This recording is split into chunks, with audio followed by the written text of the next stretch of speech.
Karibu sana mpenzi mtazamaji, nashukuru sana kwa kujiunga nami. Utakuwa nami Dr. Mniko, na siku ya leo tunaangalia mafua ya nguruwe. Tunaangalia sababu zake, dalili zake, matibabu yake, lakini pia tunaangalia matarajio baada ya kupata matibabu. Karibu nami mpaka mwisho.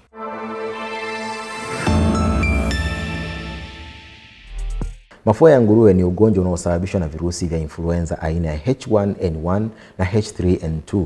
Hawa wanasababisha mafua. Dalili za mafua haya ya nguruwe zinafanana kabisa na zile za mafua ya kawaida. Mwaka 2009 wanasayansi walitambua aina ya kirusi cha H1N1, na kirusi hiki kilikuwa kimetengenezwa kwa muunganiko wa virusi ambavyo vinapatikana kwa nguruwe, ndege na mwanadamu, na vikawa vinasababisha ugonjwa huu kwa mwanadamu. Kwa hiyo kati ya mwaka 2009 mpaka 2010 virusi hivi vya H1N1 vilisababisha magonjwa kwa watu wengi sana duniani na katika sehemu mbalimbali duniani, na Shirika la Afya Duniani likatangaza kwamba hili ni janga la dunia. Ilipofikia mwaka 2010 Shirika la Afya Duniani lilitangaza kwamba hili ni janga la dunia ambalo lilikuwa limekwisha dhibitiwa. Sasa hivi tuna chanjo ambayo imetengenezwa kudhibiti haya mafua ya H1N1.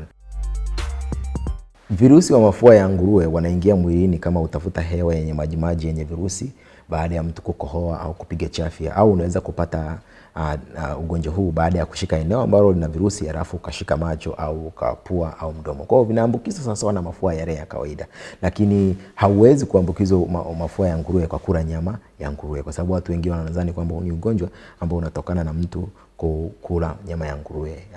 Hiyo sio kweli. Ukishaambukizwa mafua ya nguruwe, dalili zinaanza kuonekana baada ya siku ya kwanza mpaka ya 4. Kwa hiyo ishara na dalili za mafua ya nguruwe zinafanana kabisa na dalili za mafua mengine ya kawaida.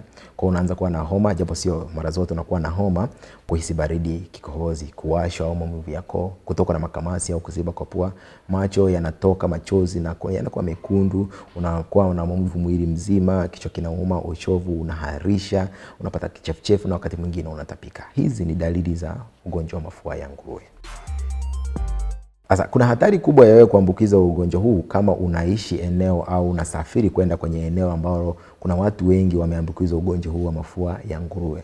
Kwa hiyo unajiweka kwenye hatari kubwa zaidi ya kuambukizwa kama ukienda huko. Lakini pia wakulima ambao wanafuga nguruwe na wataalamu wanaotibu au kushughulika na hawa nguruwe nao pia wako kwenye hatari ya kuambukizwa mafua ya nguruwe, kwa sababu wanafanya kazi kwa ukaribu na hawa nguruwe. Kwa hiyo hawa wanakuwa kwenye hatari zaidi. Ugonjwa wa mafua ya nguruwe hayasababishi ugonjwa mkali kwa watu wengi. Kwa hiyo sio lazima kumuona daktari kama una afya njema na ukapatwa na dalili na ishara za huu ugonjwa wa homa wa mafua ya nguruwe kama homa, kikohozi au maumivu ya mwili. Lakini ni vizuri kumuona daktari kama una ujauzito au una ugonjwa wowote wa kudumu, kwa sababu magonjwa haya kama pumu, matatizo ya mapafu, kisukari na magonjwa ya moyo yanasababisha kinga yako ya mwili kuwa chini. Kwa hiyo ni rahisi wewe kupata ule ugonjwa mkali sana. Kwa hiyo ni vizuri kumuona daktari akakusaidia. Matibabu ni dawa ambayo inakuwa tunampatia mgonjwa ili kudhibiti vile virusi wakati huo mwili unapambana na ule ugonjwa. Dawa kama oseltamivir ni dawa ambazo zinatolewa ili kudhibiti vile virusi, lakini kuupatia muda mwili wako kupambana nayo, kwa sababu ukweli kama ilivyo kwa magonjwa mengine ya virusi, hatuna dawa ya moja kwa moja ya kutibu ugonjwa huu, lakini tunautegemeza mwili pale ambapo unakuwa unahisi maumivu, tunakupa dawa ya maumivu. Kama unahitaji kuongezewa maji unaongezewa. Kama unapata shida kupumua, tunakusaidia kuongezea oksijeni ili kukupa muda, kupatia muda mwili wako kupambana na huo ugonjwa mpaka utakapopona. Ili kuzuia ugonjwa ya mafua ya nguruwe, kuna chanjo ambazo zipo zinatolewa kwa watu ambao wana miezi 6 na kuendelea.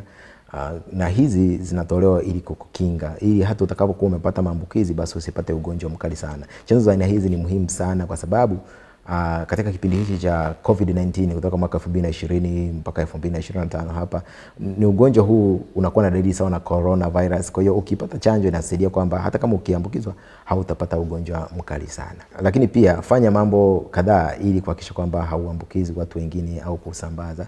Kwa hiyo kama unahisi kwamba una mafua na unahisi kwamba unaweza kuwa na ugonjwa huu, kaa nyumbani, usiende kuzurura ukaambukiza watu wengine. Kwa angalau masaa 24, nawa mikono mara kwa mara kwa maji tiririka na sabuni. Kama hauna basi tumia sanitizer. Funika mdomo wako unapokuwa unakohoa, kupiga chafya, ili usirushe majimaji hayo yakaambukiza wengine.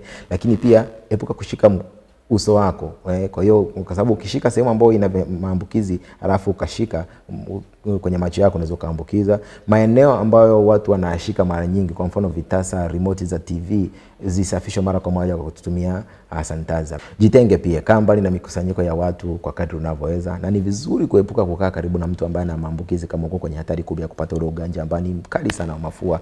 Mfano mtoto ambaye yuko chini ya miaka 5 au mzee ambaye ana miaka zaidi ya 65, au kama una ujauzito, au kama una ugonjwa mwingine wa kudumu kama pumu na magonjwa mengine, tafadhali epuka mikusanyiko ili usije ukapata ugonjwa mkali sana na hali yako ikawa mbaya. Kazi yetu ni kuwaunganisha wagonjwa kutoka Tanzania kupata matibabu India, South Africa, Uturuki na USA kwa urahisi kabisa. Tutakuunganisha.